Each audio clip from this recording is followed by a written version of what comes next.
Hello Persona fans, and welcome back to Trinity Soul Tuesdays, the show where I cover an episode of Persona Trinity Soul every 2 weeks and encourage you all to watch along with me.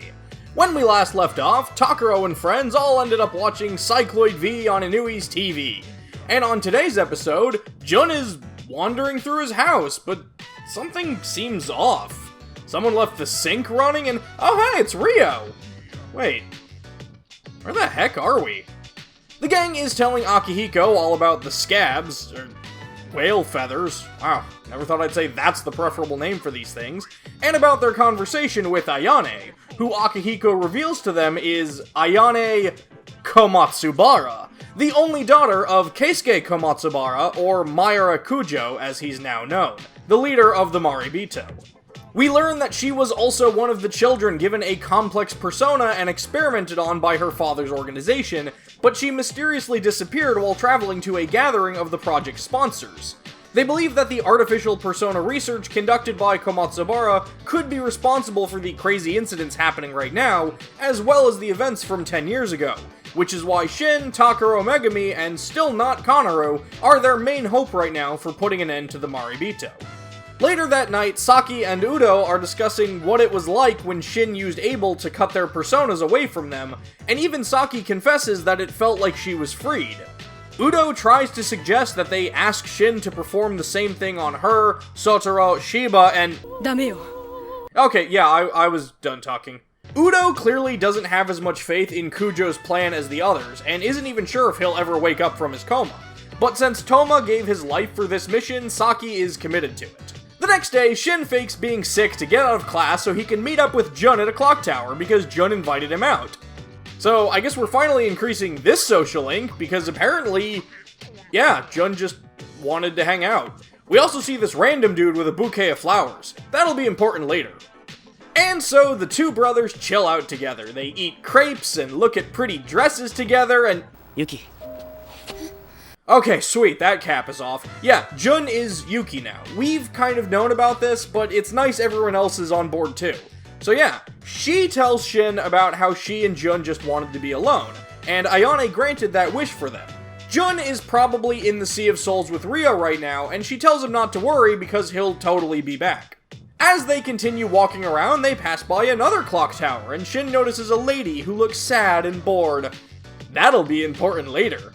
Konoru stops by Shin's dorm room because she heard he was sick and grabs some green onion for him because green onion is supposed to be good for when you're sick, and God, I ship it so much! Shin and Yuki had spent the whole day together and stopped by a restaurant near where they first met up. As they talk about how Komatsubara is the one that saved both Yuki and Jun, they notice the guy with the flower bouquet from earlier, and remember that there are 2 clock towers, and that sad lady, and... As the two siblings reunite the couple that apparently don't have cell phones in 2019, Yuki explains to Shin that she and Jun appreciate how accepting of them Shin was. Even if he didn't realize they were both there, he was always a loving and supportive big brother. Yuki goes back to the old house and calls out to Ayane, begging her to bring Jun back since Seth can only be summoned when both of them are together. But she gets a phone call from Megami and heads off. Akihiko and Ito are busy searching through the Kanzato household, hoping to learn more about the family and their history, and Ito got stuck with the job of searching through all their old art crap and winds up breaking something. Akihiko tells Shin all about how Ryo cleared everything out, and there really don't seem to be any hints left for them to find. But he does show Shin a photograph of Komatsubara's team of persona researchers, which includes their parents. Propane. So they can assume that making up for the actions of their parents is what drove Ryo so hard to fix this, and they have to assume that Ryo fought Komatsubara 6 months ago when Eiko died. Their only guess for where he is now is... with the whale. Which seems to surprise Shin, even though Ayane already told him exactly that. Yuki had a nice dinner with Megami and her dance club before heading out and running into Konoru. She asks her if she was there to see Shin again, before saying, 僕、お兄ちゃんとカナルさんってお似合いだと思う。好きなんでしょ? Yuki ships it. Ito is busy trying to repair the sculpture he broke and talks to Shin about A Whale's Feather. Apparently it was his daughter's favorite book, even though he wasn't a big fan of it. But he read it again recently and thinks he gets it now. Which is impossible. Nobody understands that book. Back at the dorm, Yuki is literally listing off the people who know that Kanaro has a crush on Shin, which basically boils down to everybody except Shin.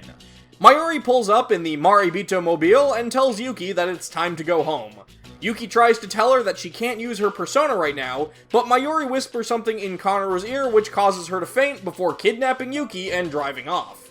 Narasaki, who, he's been tailing them for a while, sees all this happen and rushes to help Kanaro, who summons... Wait, that's not Astarte. It's... Ashtoreth. And that is where this episode ends. Overall, I thought this episode was pretty good. It managed to get in a lot of plot and nice character moments in a way that didn't just feel like exposition, or that it needed to have an entire story built around it to slip in just a little bit of information. And I think the ending did a great job of making me interested in whatever is going to happen next. Those of you that are watching along at home, what did you think of this episode? Let me know in the comments below, and I'll see you all again in 2 weeks. But for now, so long. On the next episode of Trinity Soul Tuesdays. So, you two want to play a game? I spy with my little eye something beginning with R.